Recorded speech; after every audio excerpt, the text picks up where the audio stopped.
Hello everyone, davening outside of Shul, take two, and I'd like to speak about a place that we daven, unfortunately, maybe too frequently, and that is a Shiva home. So on the one hand, it looks like a regular davening. There's a minyan, shachris, mincha, ma'ariv, because the mourner can't leave his home. But on the other hand, there are certain differences. Most noticeably, there's no mechitza between men and women. I'm assuming they do daven separately, but there's no mechitza because a mechitza is only requisite in a shul. Number two, we do omit certain parts of davening. We don't say the tachanun, we don't say parts of Uva L'Tzion, and we don't duchen. From this perspective, it is a davening, albeit shorter, but taking out parts that are a little too sensitive.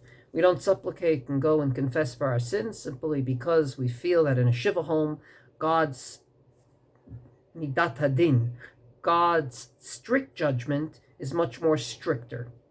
And therefore we don't confess for sins in a Shiva home.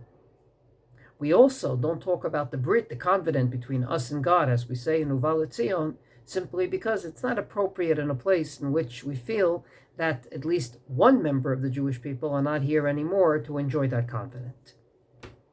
But what is davening in a Shiva home, after talking about what it's not?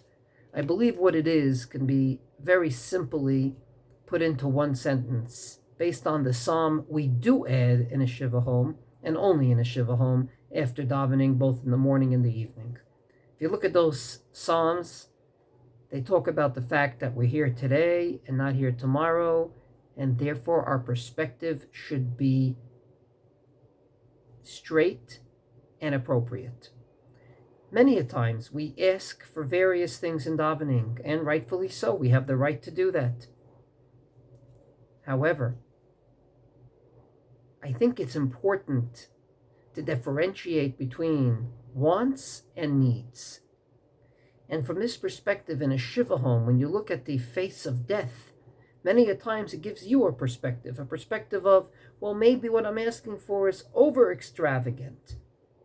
I'm not talking about basic things like let the hostages come home, let the soldiers not be hurt in battle. I'm talking about things that are above and beyond that, such as, I'd like to go on vacation, may this room be available to me even though it's not available today. Or I need to take a flight home and I'd like to take the earlier flight.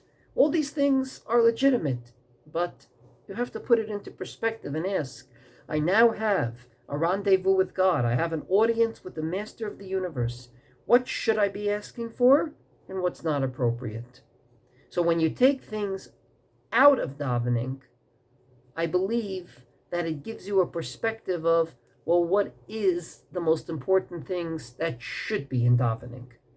And that's what happens, in my opinion, in a Shiva home. We take things out in order to ultimately ask ourselves, what is important and what can be put on the list, albeit not the top of the list.